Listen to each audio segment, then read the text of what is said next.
Une faction d'un groupe taliban a revendiqué l'attentat suicide de dimanche dernier dans la ville de Lahore au Pakistan. Au moins 72 personnes ont perdu la vie et des centaines d'autres ont été blessées.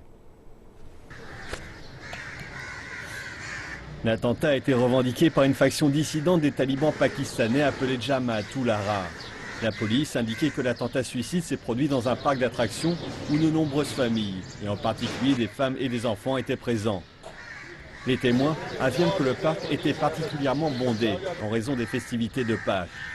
L'explosion a eu lieu à quelques mètres des balançoires. Plusieurs heures après l'attentat, les taches de sang sur les murs sont un rappel de ce terrible incident.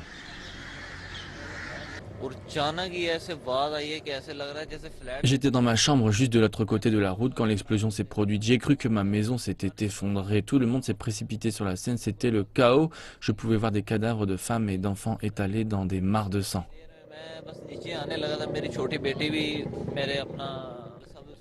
Les hôpitaux de toute la ville ont été placés en état d'alerte et les autorités ont appelé la population à donner son sang.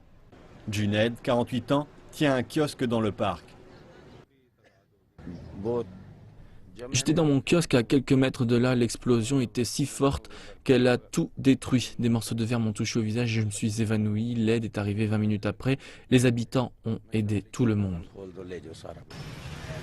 Les témoins affirment qu'aucun garde ne se trouvait dedans ou autour du parc.